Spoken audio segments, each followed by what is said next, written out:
안녕하십니까. 중앙대병원 순환기내과의 원호연입니다.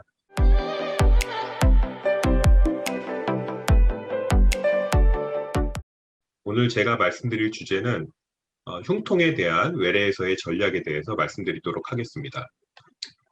비외상성 급성 흉통 환자가 입원했을 경우에 우리가 그 중에서 원인들은 가장 GI 프로블럼에 의한 것이 42%, 이스케믹 하디지가 31%, 체스트월 신드롬이 28%, 그 외에 심낭염이라든지 늑막염, 또 폐색전증, 폐암, 또 대동맥 질환, 또 대동맥 판막 협착, 또 대상포진 등의 그런 여러 가지 원인들이 있는데 가장 흔한 것은 GI, 이스케믹, 그 다음에 체스트월 신드롬이 되겠습니다.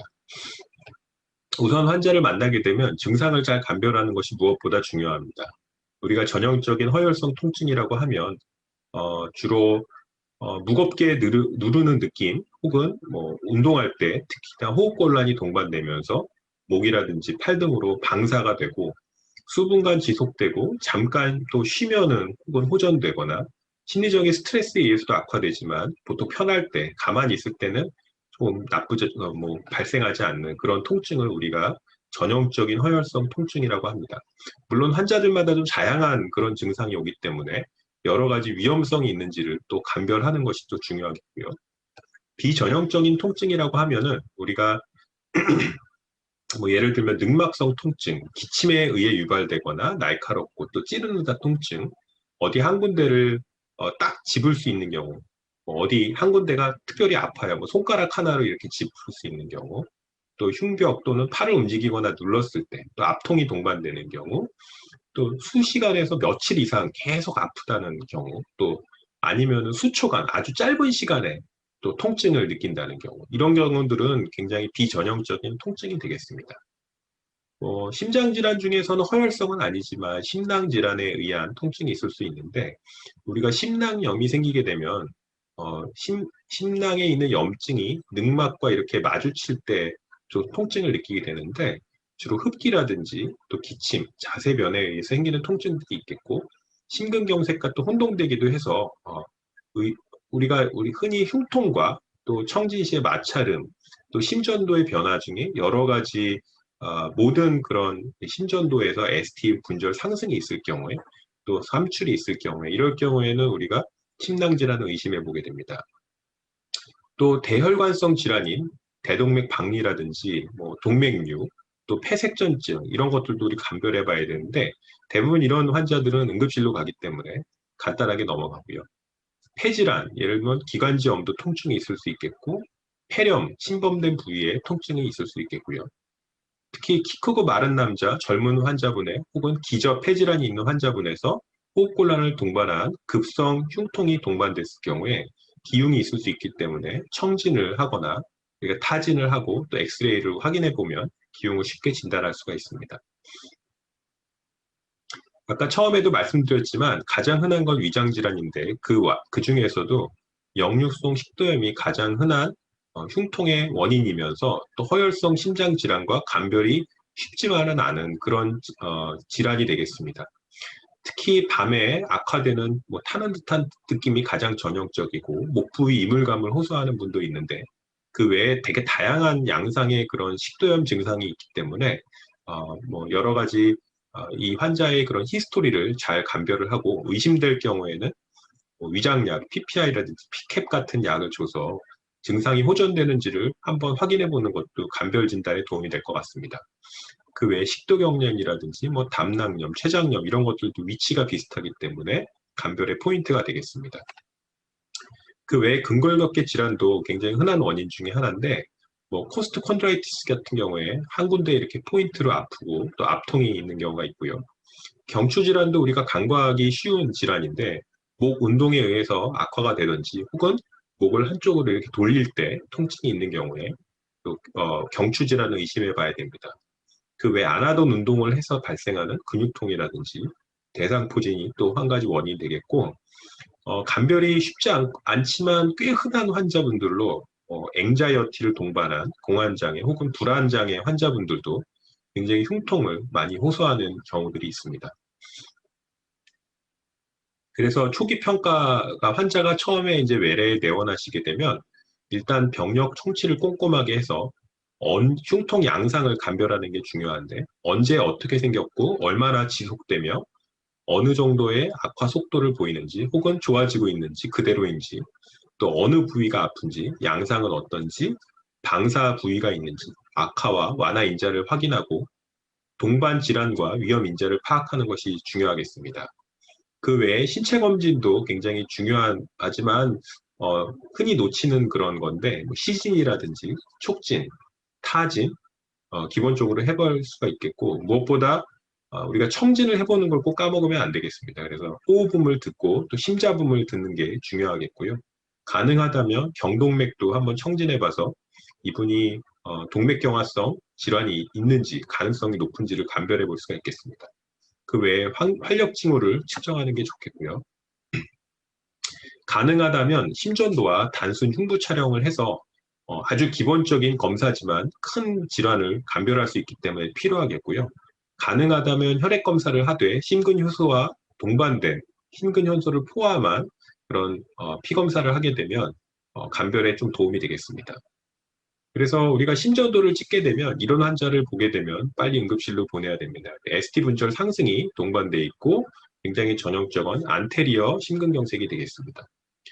이 환자의 경우에 ST 분절이 여러 군데에 올라 있는데 아까 처음에 말씀드린 급성 심낭염의 경우에 로컬라이즈 되지 않고 여러 군데에 ST 상승이 보이기 때문에 이런 경우에는 심낭염을 의심해 볼 수 있고요.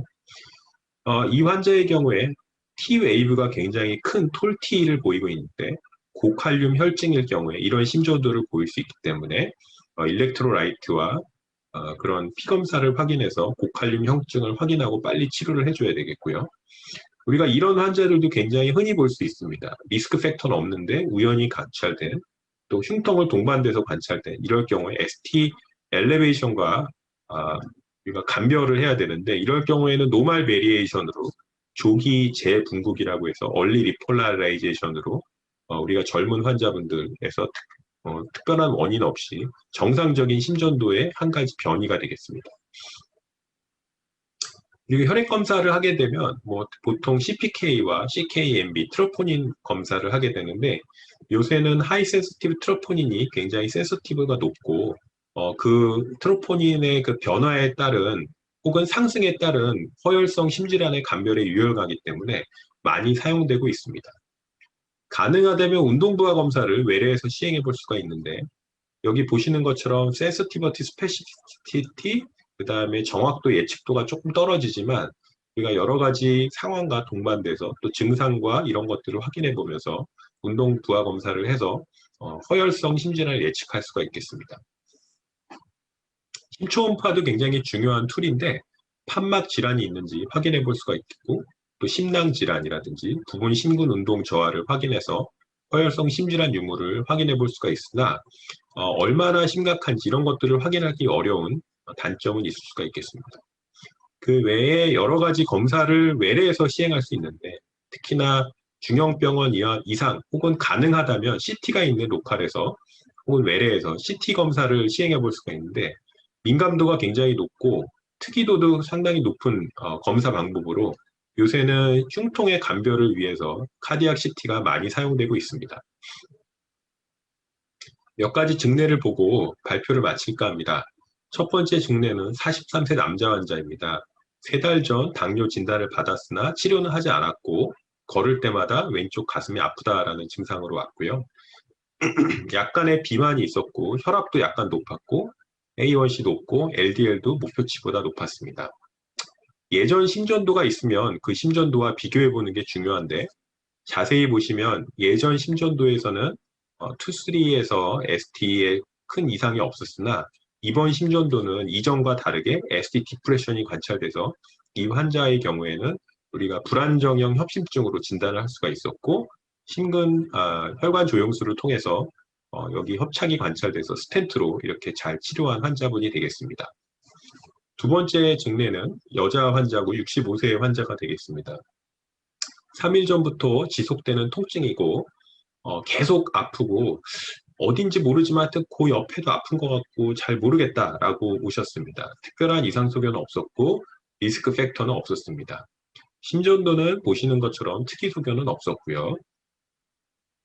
이 환자의 시각 진찰을 했을 때 이것은 참고 자료이기 때문에 이렇게 전형적인 헤르페스 조스터 양상을 보였지만 우리가 꾸준히 아픈 한 곳에 로컬라이즈된 통증의 경우에 우리가 보면 수포가 이렇게 한두 개 정도 올라오는 것을 볼 수가 있습니다. 이럴 경우에는 우리가 헤르페스 조스터 쪽 대상포진을 진단해서 굉장히 명의 소리를 들을 수 있는 그런 질환이 되겠습니다. 그래서 간별 진단으로 굉장히 간단하게 진단할 수 있는 거라 놓치지 않는 게 좋겠고요.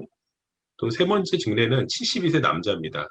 고혈압, 고지혈증, 아스피린으로 복용하고 있는 그런 하이리스크로 관찰되는 이런 환자분이고 담배도 피시고 있었습니다. 음주 뒤에 갑자기 흉통이 발생했다고 하는데 계속 왼쪽이 뻐근하다라는 게 있었고 신체 검사에서 갑자기 암통을 통반한 통증이 진단이 되었습니다. 그래서 처음에는 엑스레이에서는 그렇게 특별한 소견이 없었고 카디악 엔자임도 정상이었고 약간 OTPT 올라 있고 크레아틴이 올라 있었으나 이는 원인이 될 수 없겠고 우리가 근데 그 심전도도 특이 소견은 없었습니다. 하지만 앞통 소견이 좀 이상해서 우리가 립 시리즈라는 엑스레이를 찍어봤더니 아마 술을 드시고 어디 넘어지신 것 같습니다. 그래서 이쪽에 보시면 계속 컨티뉴이티가 없어지는 리프랙처, 멀티플 리프랙처 환자분이 되겠습니다. 그래서 진단과 또 청진 병력 정치, 그 다음에 이런 촉진 같은 게 신체 검사가 간별 진단에 도움이 된 케이스가 되겠습니다. 33세 남자가 되겠고요.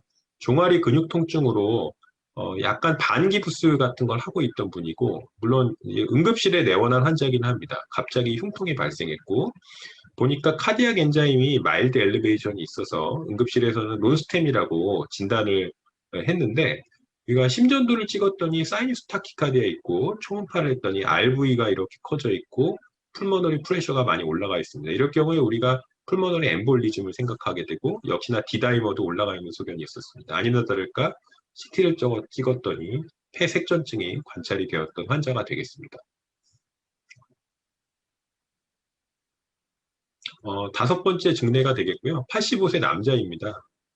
환자분이 그냥 미끄러져서 넘어졌는데 이제 가족들이 걱정되니까 이제 응급실에 모셨습니다. 그래서 심전도에서 약간 우각 차단과 트로포닌이 마일드 엘리베이션이 있었는데 괜찮다고 하고 퇴원했는데 약간 또 가슴 답답한 증상이 있다고 해서 내원했습니다. 약간 우측 흉부에 통증이 있었고 약간의 호흡곤란이 동반돼 있었고요. 담배를 피고 있던 분이. 압통은 특별히 없었고 심잡음은 정상이었습니다. 우리가 심전도 찍었을 때는 RBBB 소견이 있었고 엔지오를 했는데 엔지오도 특별한 소견은 없었는데요. 보시는 것처럼 우엽에 이런 지지오 패턴의 폐 병변이 관찰이 됐습니다. 그래서 CT를 찍었는데 CT에서는 이런 메스가 관찰됐고 이 메스로 인한 렁캔서, 스퀘이머스 카시노마가 관찰이 됐고요. 이 캔서 페인이 되겠습니다. 그래서 이분은 스테이지가 높아서 환자가 되겠습니다. 그래서 우리가 흉통이라고 하면 굉장히 흔한 증상이죠. 평생 뭐 20에서 40% 정도의 사람에서 발견된다고 하고요. 진단 기술이 발달했지만 복합적인 접근이 필요하고 무엇보다 초기에 간별 진단에 정밀한 병력 청취와 신체 진찰이 간별 진단의 키포인트가 되겠습니다. 꼼꼼하게 병력 청취와 신체 진찰을 하는 게 중요하겠고요. 또 위험 인자부터 확인해서 이 사람이 이스케믹 핫디지즈의 그런 하이 리스크인지 아닌지 확인하는 게 필요하고 또 외래에서 쉽게 할 수 있는 심전도와 흉부 X선을 꼼꼼하게 확인하는 것이 흉통의 간별 진단, 외래에서 접근할 수 있는 필수적인 진단의 그런 툴이 되겠습니다. 경청해 주셔서 감사합니다.